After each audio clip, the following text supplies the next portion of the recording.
Camarades peuple d'Afrique, ah, mes chers frères et sœurs, un journaliste américain a été envoyé pour venir provoquer le grand Poutine. Vous le connaissez. Il ne s'est pas amusé avec le gars. En fait, ceux qui ont envoyé le gars, là, c'est à eux il a répondu.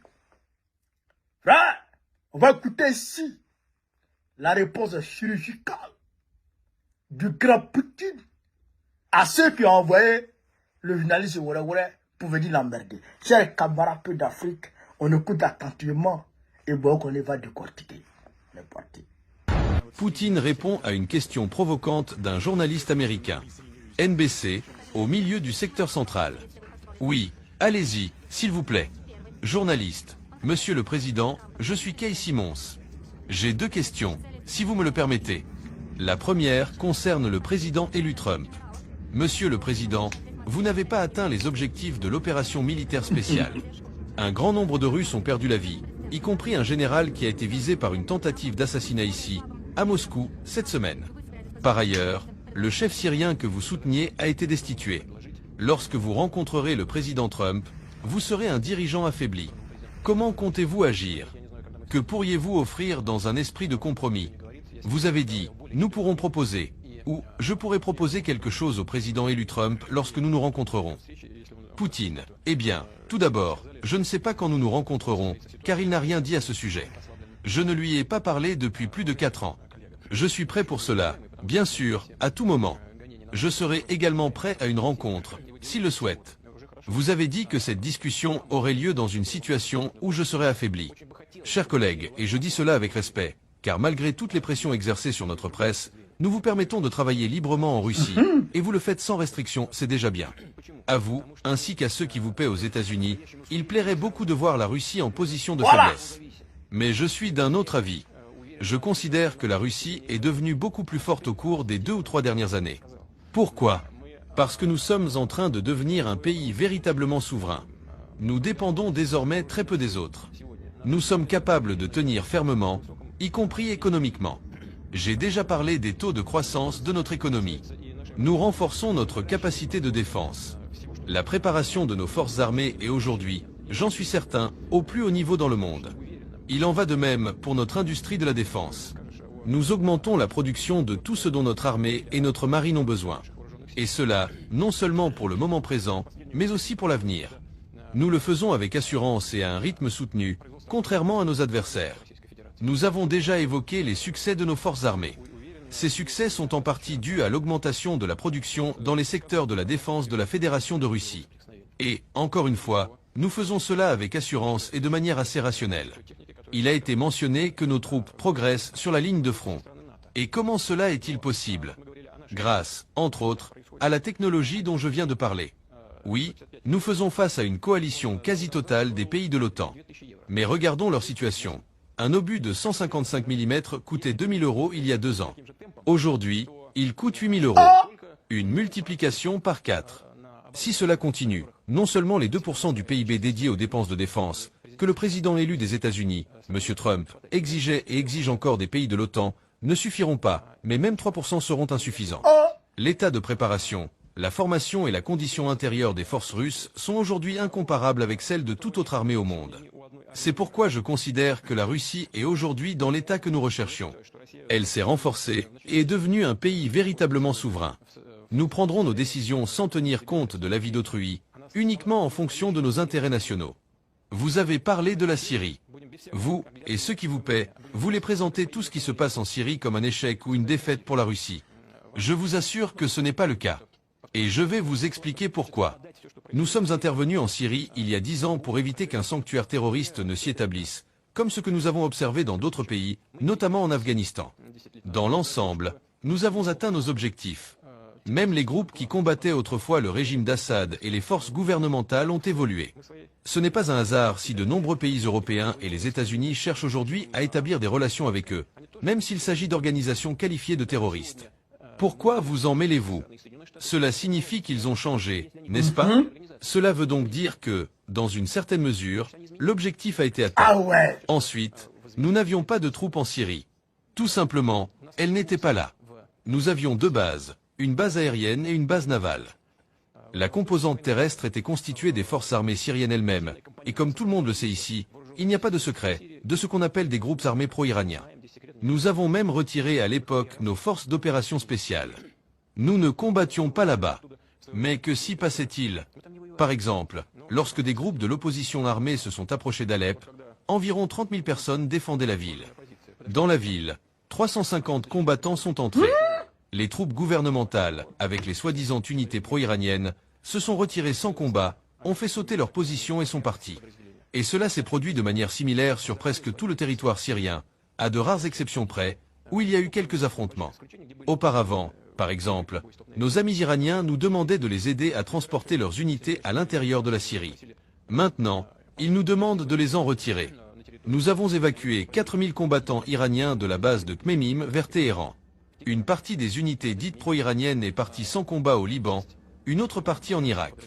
Cependant, la situation actuelle en République arabe syrienne reste, bien sûr, complexe. Nous espérons sincèrement qu'il y aura la paix et la tranquillité dans cette région. Nous maintenons des relations avec toutes les factions qui contrôlent la situation sur le terrain, ainsi qu'avec tous les pays de la région. La grande majorité d'entre eux nous disent qu'ils seraient intéressés à ce que nos bases militaires en Syrie restent. Je ne sais pas. Nous devons réfléchir à cela, car nous devons décider comment nos relations se développeront avec les forces politiques qui contrôlent actuellement et contrôleront à l'avenir la situation dans ce pays. Et nos intérêts doivent coïncider. Si nous restons là-bas, nous devons faire quelque chose dans l'intérêt du pays où nous nous trouvons. Quels seront ces intérêts? Que pourrons-nous faire pour eux? C'est une question qui nécessitera des recherches minutieuses des deux côtés. Mais dès maintenant, nous pouvons déjà faire certaines choses, notamment en utilisant ces bases. Par exemple, nous avons proposé à nos partenaires, y compris ceux qui se trouvent en Syrie et dans les pays voisins, d'utiliser la base aérienne de Khmemim pour l'acheminement de l'aide humanitaire en Syrie. Cette proposition a été bien accueillie et avec la volonté d'organiser ce travail conjointement. Il en va de même pour la base navale de Tartou.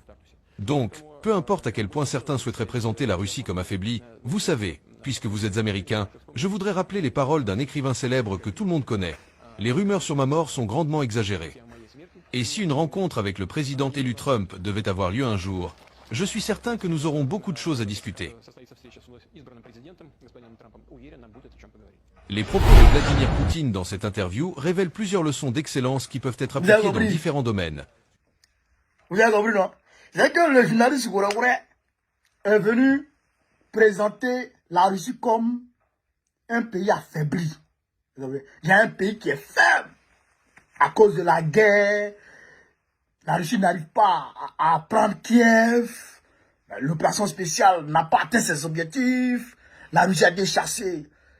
Bon, le président que le régime, le président que la Russie soutenait est tombé, Bachar. Donc, un peu la Russie affaiblie. Vous avez entendu les réponses de Poutine. Il allait cas par cas. Il n'avait pas pressé, quoi. Il allait étape par étape. Il a pris l'opération spéciale déjà. Il a décortiqué. Et il dit la Russie aujourd'hui est devenue un pays souverain. Elle est devenue plus souveraine que jamais. Parce qu'aujourd'hui, elle peut vivre en autarcie. En réalité, aujourd'hui. C'est qu'elle n'a plus besoin de personne pour vivre. Grâce à leurs sanctions. Et puis, au niveau des équipements militaires, elle produit beaucoup. Mais de l'autre côté, c'est devenu cher. Les obus qui coûtaient 2000, aujourd'hui c'est 8000. Tellement que c'est devenu rare sur le terrain. Vous comprenez ça? Donc de l'autre côté, en fait, il parle de l'OTAN. Il est en train de faire comprendre aux gars que lui il combat l'OTAN. C'est pourquoi il dit que si ça continue comme ça, même les 2% du PIB que Trump demande à tous les pays, comment on appelle ça, pour leur participation aux dépenses de l'OTAN, il dit même ces 2% seront petits. Ils vont aller peut-être 3-4%. Donc ça veut dire qu'il est en train de présenter la Russie face à l'OTAN. Ce n'est pas la Russie face à l'Ukraine, c'est la Russie face à l'OTAN. C'est-à-dire que malgré les sanctions, La Russie vit, la Russie survit. La Russie vit, la Russie prospère, la Russie se développe. Sur le plan militaire, sur le plan économique, à tous les niveaux, la Russie se développe. Par contre, l'OTAN est en train de connaître des difficultés inédites. Vous comprenez ça? Vous comprenez ça? Donc quand il finit de dire ça, il démontre que les troupes progressent partout.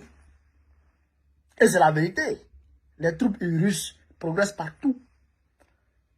Malgré la défense de l'OTAN, ils percent les lignes défensives de l'OTAN. Et ils progressent. Il ne dit pas l'Ukraine, il dit l'OTAN.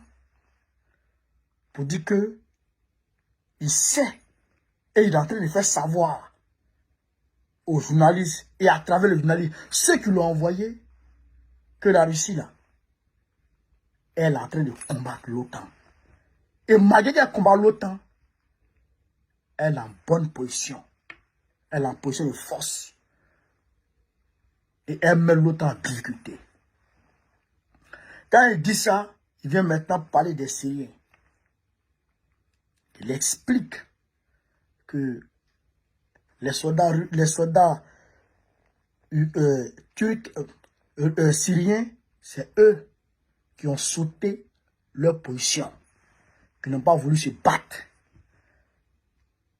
Les forces pro-iraniennes qui étaient là-bas, qui étaient au nombre de 4000 environ, c'est eux là qui n'ont pas voulu combattre. Sinon, lui,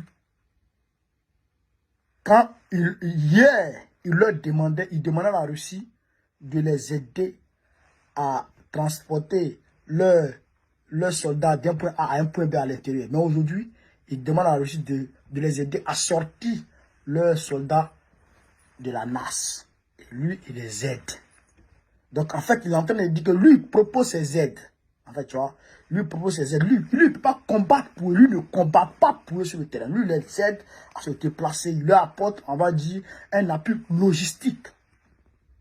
Il leur apporte un appui logistique. Donc, si ils ont refusé de combattre là-bas, là, c'est pas lui qui doit le combattre dans la place. Et puis, d'ailleurs, il dit, de notre point de vue, ses objectifs ont été atteints puisqu'il était dans un combat antiterroriste.